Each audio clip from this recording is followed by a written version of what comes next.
we've all heard about the hidden job market, but it's kind of confusing what it really is. And to be honest with you, it's the best way to get hired. But if you're not sure how it works, there's a really interesting video that illustrates a perfect example of one way the hidden job market works. Now, this is a hiring manager who explains exactly how referrals work behind the scenes, even when they don't have a head count that's published and available. So I want to take a listen to this and then give you my reaction to it. You guys want to see what's going on behind the scenes in the hiring process? I'm going to pull the curtain back and show you a couple things. So I had a position, looking to fill it, but not until after the first of the year. So I'm not actively looking. It's not advertised. No one knows about it except for a couple people inside of my company. But then we get a referral come in last week. So I'm a sales guy. I manage sales guys. This is a sales guy. Okay, looks good on paper. Let's have a conversation with him. So have a chat with the guy over the phone. Decide to do a formal interview with him the next day. So I learn about him on a Monday. We talk to him on a Tuesday. We interview him on a Thursday. And yesterday, Friday, I sent him an offer. Companies are still hiring. Even if they don't plan on bringing in the headcount, if the right person comes along, they're going to bring that guy into the organization, just like we're trying to do. I think he's going to accept, but he hasn't yet, so I can't say it's 100%. But if you want to know what hiring really looks like, especially this time of year when not a lot is advertised, this is what's happening behind the scenes. There are people getting hired in October, November, and December. They're just not applying to jobs that are advertised. They're getting hired behind the scenes. They're getting hired through referrals. They're getting hired by putting themselves in a position to show that, hey, I'm worth jumping on now instead of you holding your plans for another 2 or 3 months. So go be that person. Go be that person that forces a manager to say, hey, we've got to make a move today because we get better tomorrow if we bring this guy in the organization. And if we miss this person, we may regret it 2 or 3 months down the road.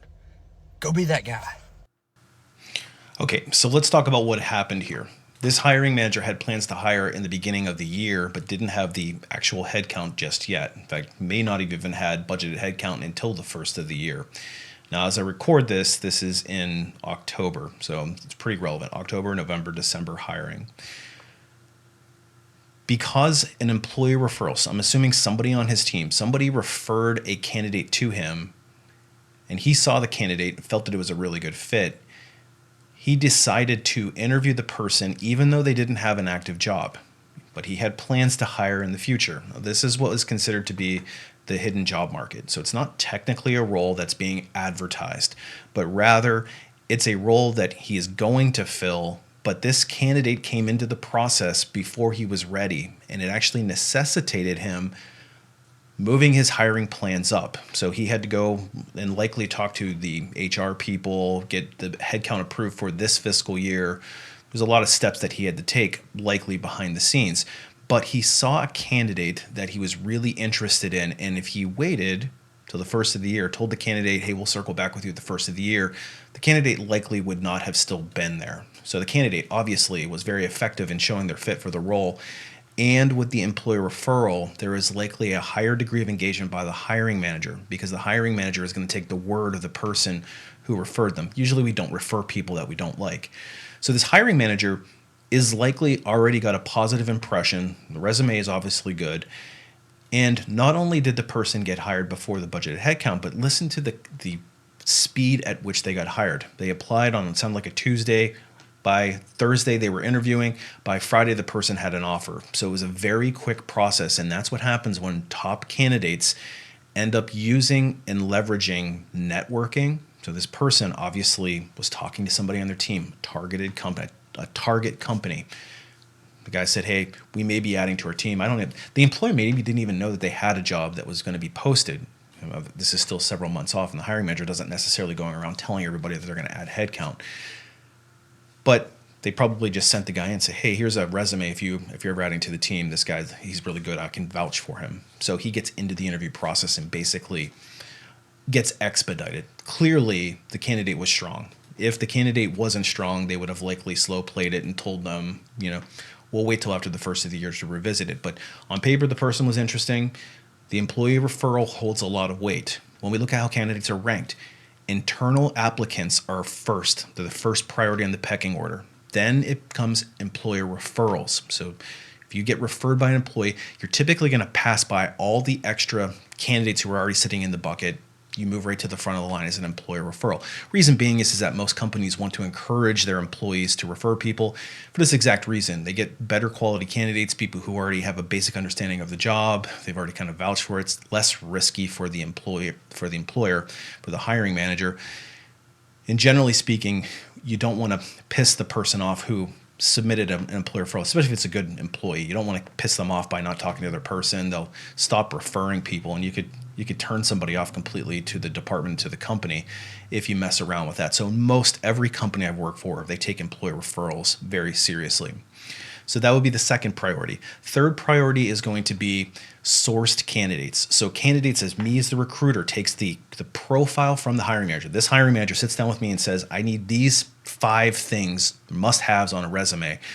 And I go off and search for my own candidates. And because I search for my own candidates based on those criteria, it's a more targeted candidate than somebody who applies for the job.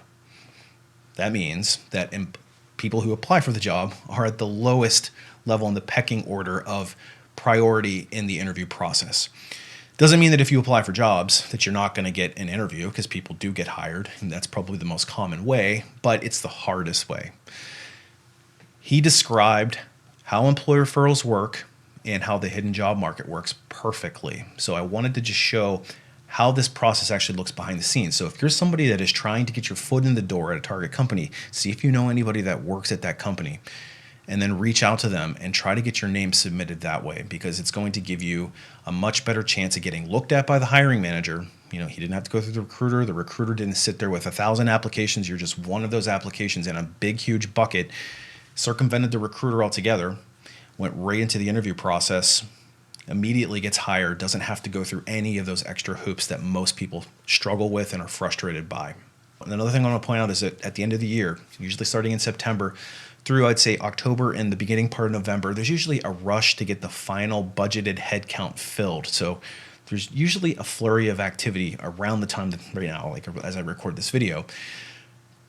But then generally speaking, once mid-December hits, job activity basically comes to a screeching halt. People are starting to go out on vacation. You know, the holidays, the holiday season, hiring manager traveling, it's harder to get approvals. And basically, there's no activity from, I'd say, first or second week of December all the way through, I would say, probably mid-January, as they start to determine what their headcount is going to be for the next year. And then in February, or late January, early February, rec activity, job requisition or job postings start to become more prevalent. They ramp up. But there's usually a dead period at the end of the year. So if you're looking for a job right now, this is the activities that I would be really focusing on. Trying to build up my networks, trying to figure out if there's anybody in a company that I really want to work for, or trying to start making some of those relationships. You know, get creative with it and try to find people that already work in the company, because it's so much easier to get hired this way. Now, there was a reaction to this that I wanted to show in the comments section, and it kind of just highlights the disconnect between the human resource department and hiring teams and what the candidate is likely experiencing as one of the biggest frustrations. So I want to show that really quickly, and we'll walk through the thought processes there. So this HR person responds in the comment section saying, this is unethical practices, which is why hiring managers need HR one-on-one training. It's like, this is me rolling my eyes.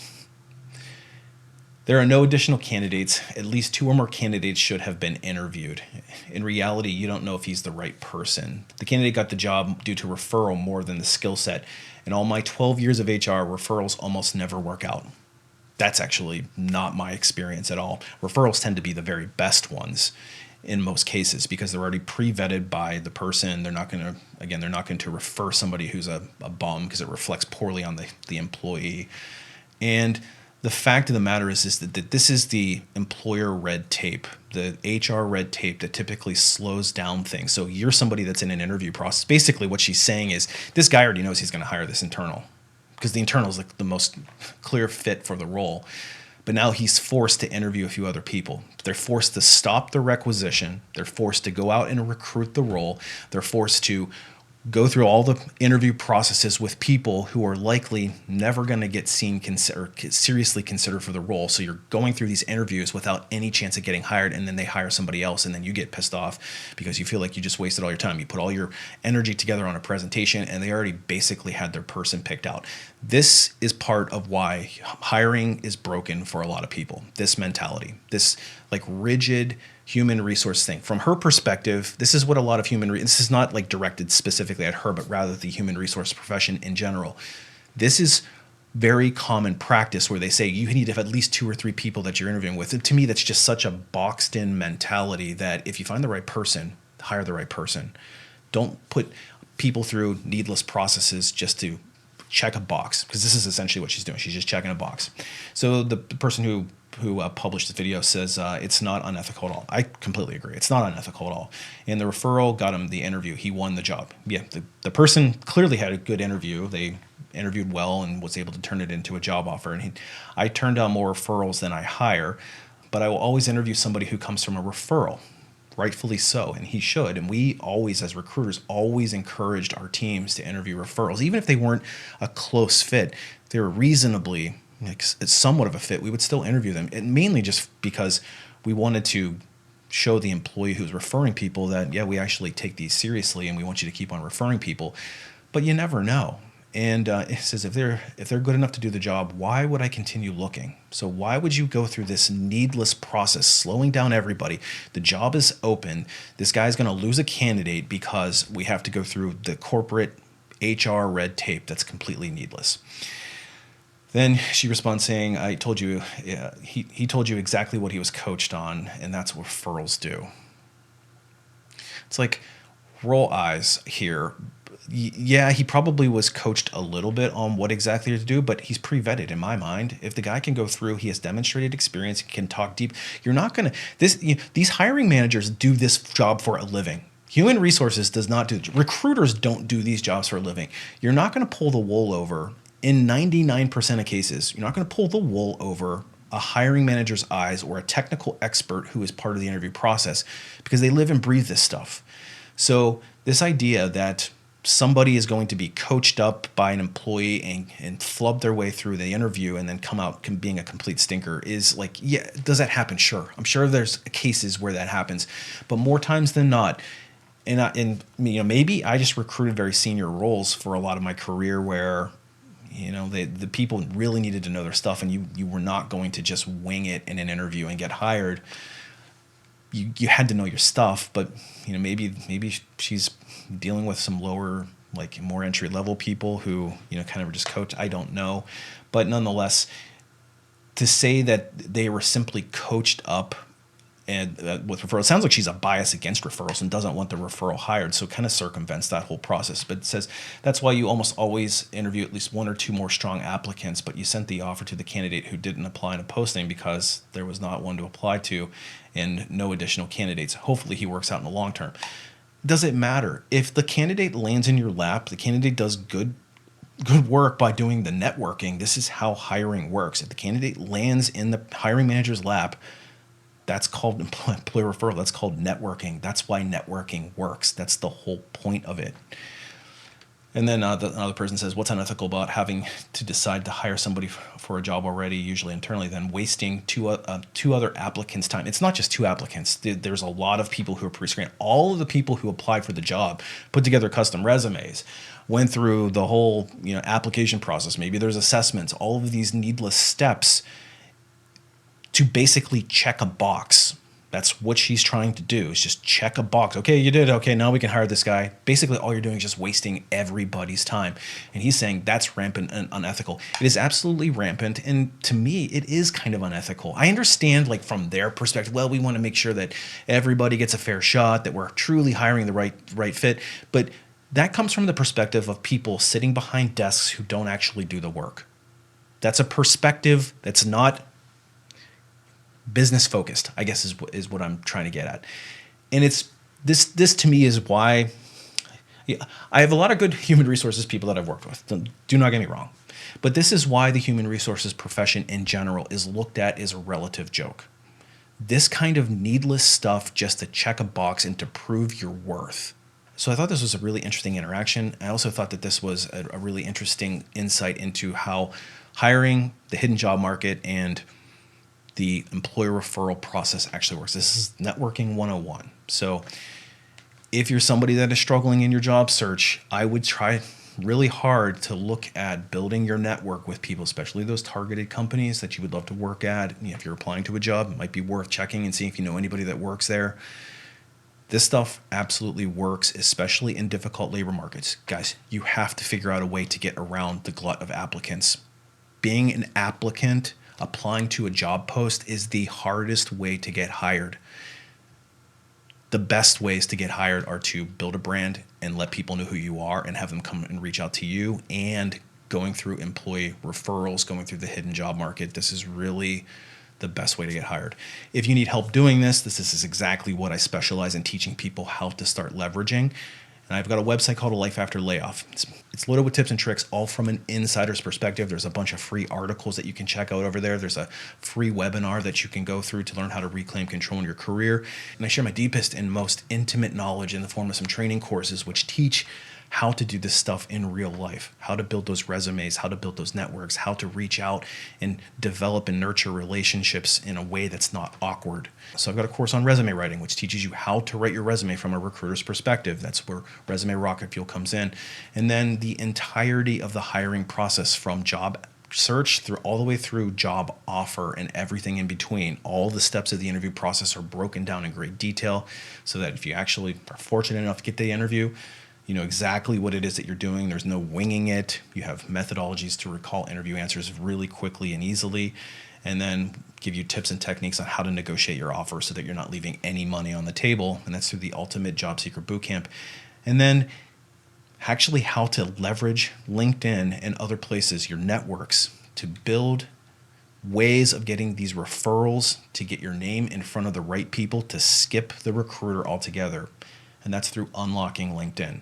It's not just LinkedIn, it's actually all about networking, but LinkedIn is one of the big focuses. So if you're struggling in your job search and you need a little bit more targeted help, you can check those out. I also offer some limited one-on-one private coaching, which you can reach me through my website for. You can find out all the details there. Anyway, I thought this was interesting, and I'm going to continue looking for ways to help you elevate your job search. So if this kind of content interests you, make sure you hit the subscribe button. And that thumbs up really does help get this out to a broader audience, and I appreciate the support. As always, appreciate you watching. We'll see you on the next one.